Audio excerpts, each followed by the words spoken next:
Hi welcome to our channel. ఈ రోజు మనతో పాటు సీనియర్ జర్నలిస్ట్ కిరణ్ గారు ఉన్నారు. ఏపీ పాలిటిక్స్ గురించి ఆయన మాటల్లోనే మరిన్ని వివరాలు అడిగి తెలుసుకుందాం. నమస్కారం సార్. నమస్తే అమ్మా. సార్, ఒకే ఒక్కడు సినిమాలో అర్జున్ కి ఒక్కరోజు సీఎం అయ్యే అవకాశం ఉంటుంది. అయితే ఇప్పుడు ఆంధ్రప్రదేశ్ లో పవన్ కళ్యాణ్ కి 4 రోజులు సీఎం అయ్యే అవకాశం వచ్చింది. సో దీని మీద అంటే 4 రోజులు సీఎం అవుతారు పవన్ కళ్యాణ్ అని చాలా సోషల్ మీడియాలో వైరల్ అవుతుంది న్యూస్. అయితే 4 రోజులు సీఎం అవుతే పవన్ కళ్యాణ్ ఏమేం చేయబోతారు? అసలు 4 రోజులు ఎందుకు సీఎం అవ్వబోతున్నారు? మంచి మాట, మంచి ప్రశ్న అడిగావు. అంటే నిజానికి ఒకే ఒక్కడి సినిమాలో ఒక్కరోజు సీఎం అవుతారు. ఒక్కరోజు సీఎం అయి తన విస్తృతమైన అధికారాలతో ఒక పెను సంచలనాలు సృష్టిస్తాడు అందులో అర్జున్. సో ప్రక్షాళన చేస్తాడు వ్యవస్థని. సో వ్యవస్థ ఎలా ఉంది, అవినీతిని ప్రక్షాళన చేయడానికి ఎలాంటి చర్యలు తీసుకున్నాడని చాలా ఆసక్తికరంగా సినిమా సాగుతుంది. కానీ అది సినిమాల్లో బాగుంటుంది, కానీ ఒక్క రోజులో నిజంగా సీఎం అవకాశం వచ్చినా సీఎం ఏమి చేయలేడు. అది వాస్తవ పరిస్థితి. అయితే ఇవాళ 4 రోజుల పాటు ఉప ముఖ్యమంత్రి పవన్ కళ్యాణ్ గారికి ముఖ్యమంత్రి అయ్యే ఛాన్స్ వస్తుంది అని చెప్పేసి చాలామంది అనుకుంటున్నారు. అందులో కూడా ప్రభుత్వం ఎలాంటి అధికారిక సమాచారం ప్రకటన కానీ ఏమి చేయలేదు.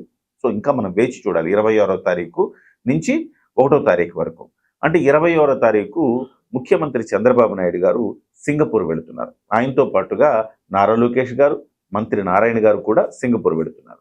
ఈ నేపథ్యంలో ఒక 4 రోజుల నుంచి 5 రోజుల పాటు వాళ్ళు పర్యటనలో ఉంటారు. కాబట్టి ఇక్కడ ఇన్ఛార్జ్ ముఖ్యమంత్రిగా పవన్ కళ్యాణ్ గారిని ప్రకటిస్తారు అనే మాట ఈ మొత్తం వార్త వైరల్ అవ్వడానికి కారణం.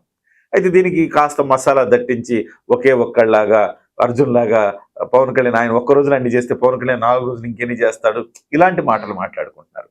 వాస్తవానికి ఇదేమి పవన్ కళ్యాణ్కి కొత్తగా వచ్చేదేమీ కాదు, గతంలో లేని పరిణామం కూడా కాదు.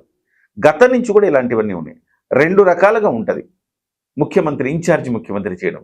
మొదటి రకం ఏంటంటే గవర్నర్ గెజిట్ నోటిఫికేషన్ ఇచ్చి ముఖ్యమంత్రిగా చేయటం. అంటే అధికారికంగా గవర్నరు ఒక గెజిట్ నోటిఫికేషన్ ఇస్తారు, ఈయన ఈ కాలంలో ముఖ్యమంత్రిగా వ్యవహరిస్తారు అని యాక్టింగ్ సీఎం అంటారు అనమాట, or incharge CM. Anyway, so అదొక రకం. రెండో రకం ఏంటంటే అనధికారికంగా ఈ బాధ్యతలను నువ్వు చూడు అంటారు. ఇప్పుడు మీరున్నారు యాంకర్గా, మెయిన్ యాంకర్ అనుకోండి మీ ఛానల్కి. మీరు ఒక 4 రోజులు రానప్పుడు మీ ప్రోగ్రామ్స్ అన్నీ కూడా ఇంకొక యాంకర్ మీ కింద ఎవరు అసిస్టెంట్ ఉంటే ఆ యాంకర్కి మీరు ఇస్తారు.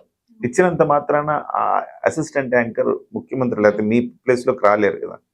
సో అట్లా కాకుండా మీరు ఒక వారం రోజుల పాటు రారు. మీ మెయిన్ ప్రోగ్రామ్స్ ఉంటాయి, ఆ ప్రోగ్రామ్స్ మీరే చేయాలి. మీరు చేస్తేనే ఆ గెస్ట్ వస్తాడు.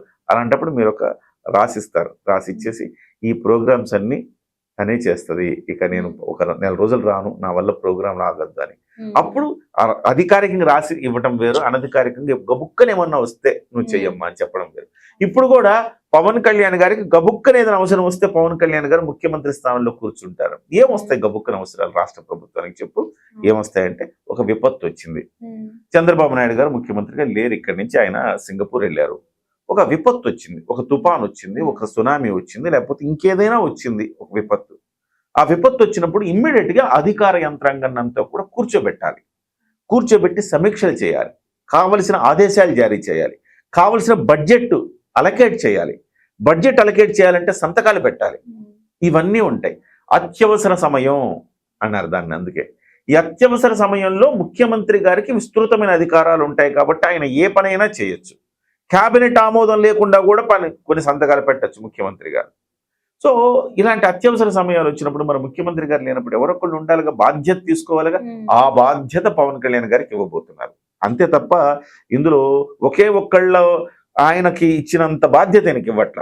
ఇంకోటి ఏంటంటే నేను చెప్పింది ఒకే ఒక్కళ్ళు ఇచ్చిన బాధ్యత ఎలాంటిదంటే ముఖ్యమంత్రి గవర్నరు ఒక గెజిట్ నోటిఫికేషన్ ఇస్తారు, ఈయన ముఖ్యమంత్రిగా ఈ కాలానికి ఉండబోతున్నారు అని.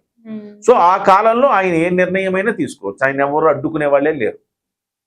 కానీ ఇవాళ పవన్ కళ్యాణ్ గారు ఏ నిర్ణయం తీసుకోవాలనుకున్నా చంద్రబాబుకి చెప్పి, సార్ ఇదిగోండి ఈ పరిస్థితుల్లో ఉన్నాయి కాబట్టి నేను ఈ పొజిషన్లో ఉండి మీరు నాకు ఇన్ఛార్జి బాధ్యతలు అప్పగించారు కాబట్టి దీని మీద నేను నిర్ణయం తీసుకోమంటారా?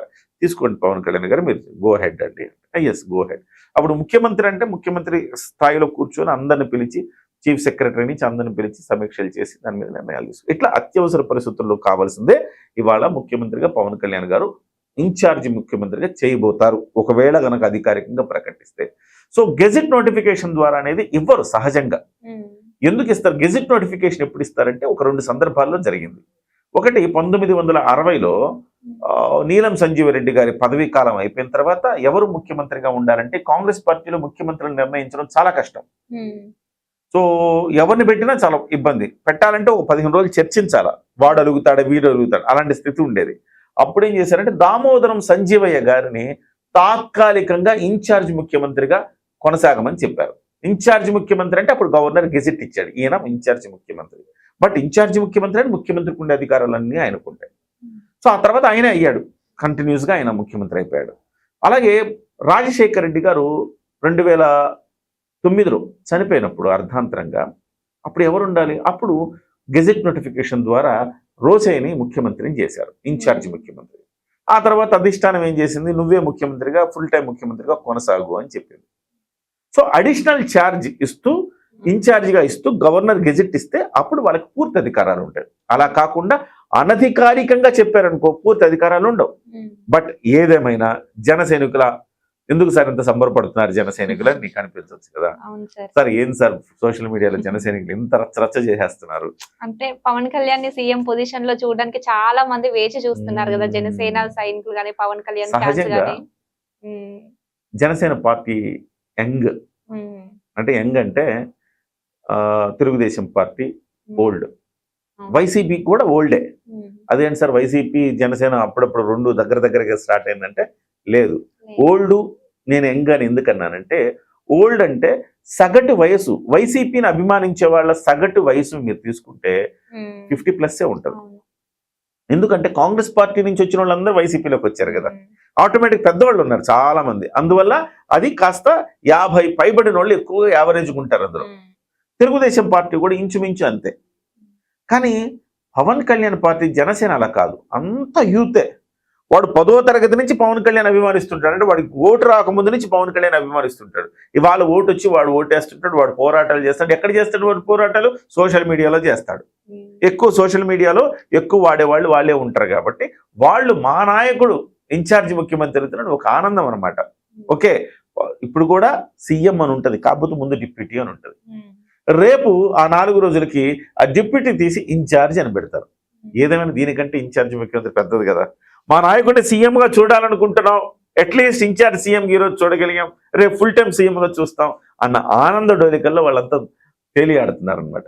ఏదేమైనా కొంత అల్ప సంతోషం అనండి, ఏదైనానండి, ఒక రకంగా అదొక రకంగా ఓకే, ముఖ్యమంత్రి అనే వ్యక్తి లేనప్పుడు పూర్తి స్థాయిలో ఏదొచ్చినా కానీ పవన్ కళ్యాణే అంతిమంగా నిర్ణయం తీసుకునేవాడు అయ్యాడు ఈ 4 రోజులకి. అదొక ఆనందం వాళ్ళకి. కాబట్టి ఆనందంతోనే ఈ వార్త మరింత వైరల్ అవుతుంది.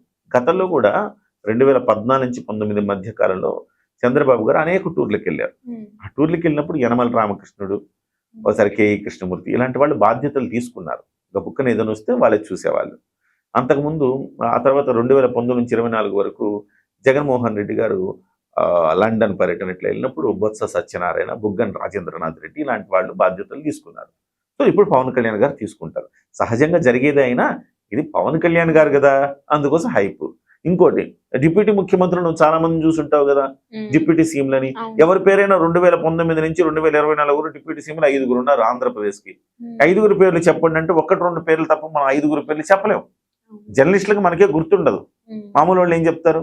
కానీ ఇప్పుడు డిప్యూటీ సీఎం అంటే అసలు దేశం మొత్తం తెలిసిపోయింది.